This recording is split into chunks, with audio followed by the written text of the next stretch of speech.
What are signs and synchronicities? And how can they actually help you moving forward? Hi, I'm Frankie. Welcome to today's episode of taking a look into at least my experience with signs and synchronicities after a spiritual awakening. Whenever I first came across my spiritual awakening, it was very much induced by social media, scrolling through the spiritual talk, if you will, and coming across other people's thoughts and mindsets and practices that I had never heard before but resonated so well with me.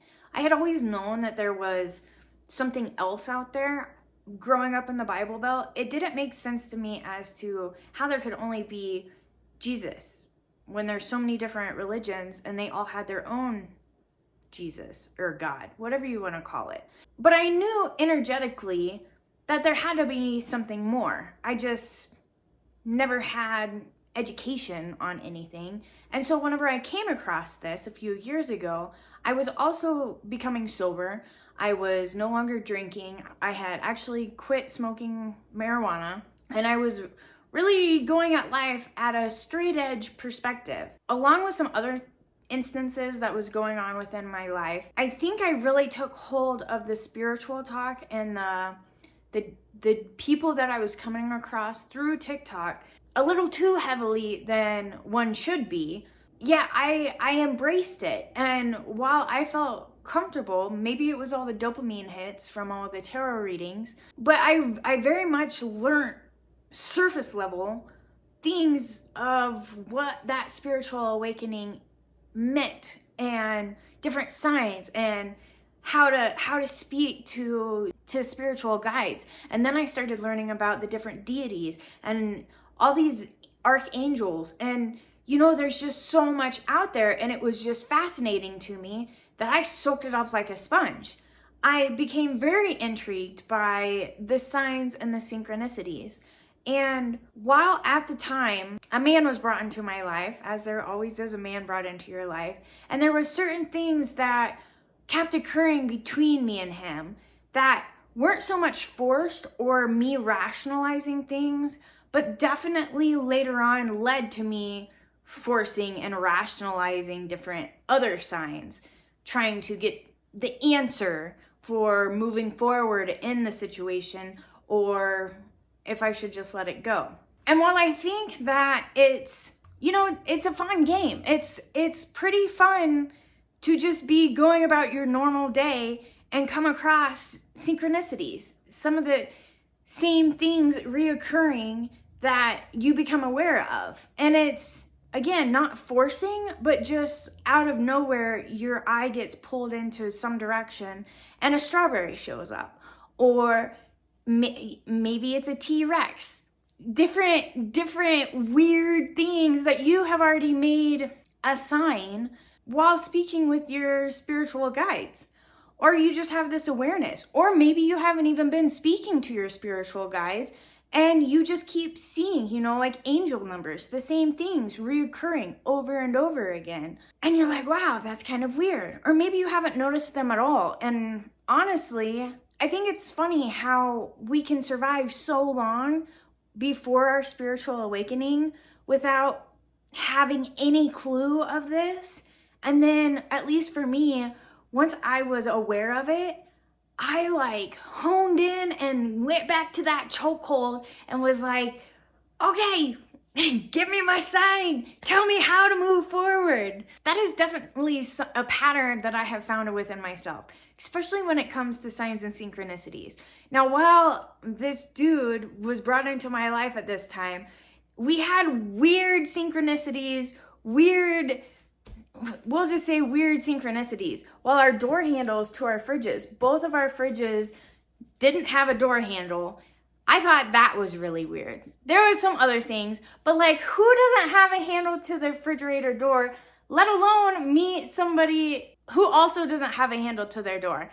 Maybe that's more common than I thought it was, but at the time, that was a big sign, a big synchronicity. Unfortunately, because I was so fresh, so new at the whole signs, at the whole spiritual awakening, so new at even starting to learn about myself, that situation was almost like a learning lesson. While I do feel like I was guided, the way that we met and the way that things progressed definitely was divinely guided, which I believe everything happens for a reason. And while I'm not mad at it, it was a very painful situation because like I said, I was newly fresh at actually knowing who I am and learning what I want, let alone allowing myself to live life in a new way. So while, yes, it was divinely guided, and yes, there was synchronicities that was highlighting that path, there was the inner work that it was really highlighting. It was the personal development that was required to embrace if I wanted to move on in a more healthy and happy, joyful, peaceful life. While everything seemed really good and great at that time, looking back at it now, if things would have worked out and we would have stayed on the same track that we were on, it would have been a miserable experience. That's not, you can wish and you can make up your own external validations for what you think you want, but it was pretty much just settling because there was some good qualities, but then there was me projecting what I wanted. And you can't change anybody else. You can only change yourself. So that's a long story short to say that in previous videos, I've mentioned to take caution whenever you're taking on and following your signs and your synchronicities. Along with that, so we had the synchronicities, but then because it was so wishy-washy, there was no real answer, which this was my own first real lesson situation with it. I caught myself, I see now that I was rationalizing and I was forcing these signs to come about to give me the answers of what I should do. And it wasn't even in just this situation with this guy, but in all situations, in new career choices, in what I should do for the day. I practiced, I had days where I literally would just take the time to feel what I intuitively wanted to do. And while I don't think that's a bad thing to, maybe take a day or two here and there to get back into that feminine, intuitive practice, I was relying heavily on it. There is a difference between practicing and being aware and then relying and practically using it as a crutch for like a guidance system, for like the book of life. Because our spirit guides and the universe is here for us. We are the creator. So for me to be going through this process and, making, it's almost like a safe word, like the strawberry. Strawberry was one of my signs. If it is to be, if this is for me, if this will make my life happier, if this will bring me the joy, if this is what I'm supposed to do, show me the sign of a strawberry. While a strawberry has came up a few times, some of that I have been resistant to, and some of it is so far off the wall that I don't even know how that could be possible. I have also now realized that that request for the strawberry sign was in the beginning. And where I'm at now, 3 years later, I have become more aware and I have taken my control back. I have taken back my power, controlling of my subconscious, controlling of my beliefs, and knowing that I am the creator, that what I want, I can create. Not just physically, but within myself, within my knowing that it is possible, within my knowing and my trust within myself, that because I am so in knowing of it coming, of it being mine already here and now, that everything happens in the most perfect way at the most perfect time. And so there's no other way for things to work out.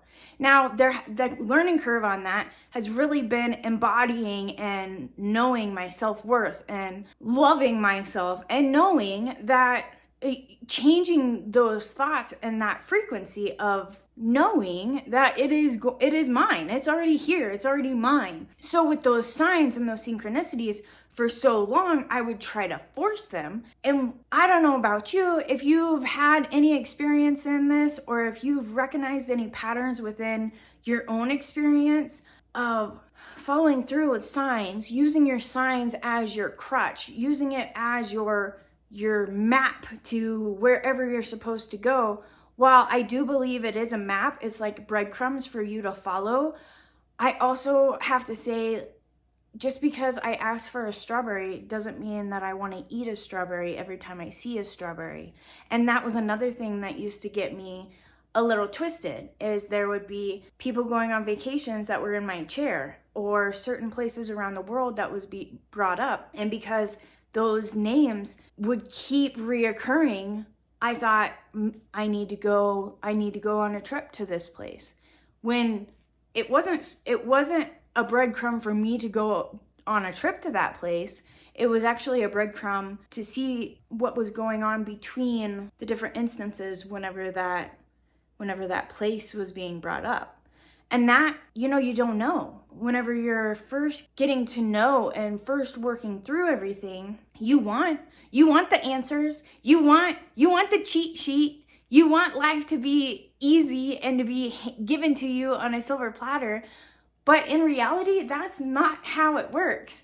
It is still our journey to explore. It is still our process that we get to go through. And if everything was easy peasy, lemon squeezy, then what fun would we have? What growth could we really endure if we're not learning through experience? And that can be a challenge. Like for me, whenever I came awake, whenever I came aware that there was a whole new way that I could be living, and I had this grief and I had this comparison and this judgment on myself and shame for spending the beginning years of my life, 30 some odd years of not knowing any better.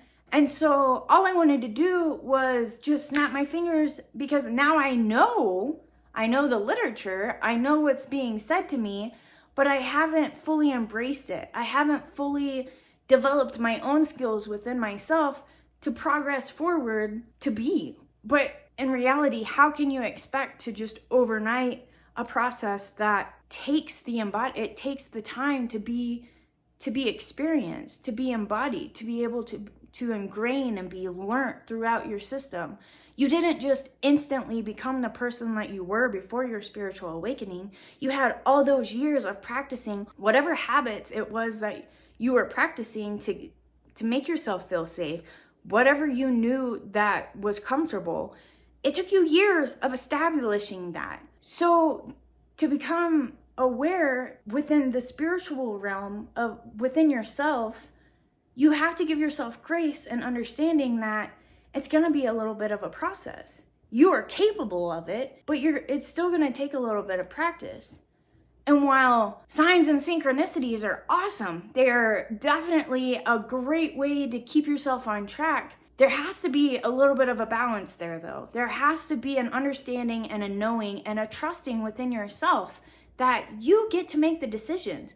You get to make the choice. You can be guided to do something, but in reality, ultimately it's yourself, your happiness. With saying that, typically the breadcrumbs, even if they seem like they're going in a completely wrong direction than where you're wanting to go, it's typically taking you along a path that's going to be more gracious than you just figuring it out on your own. But you have to understand that there's no point A to point B. There's always moving parts. There's always different things within our processes that get to work themselves out. Because in reality, it's not like we can just clear out all of our trauma all at once. To really go deep and to really get a good grasp on what it is that we're focusing on, You can't really split your energy into 5 or 6 or 10 different directions. Even 2 different directions, you're not fully putting your focus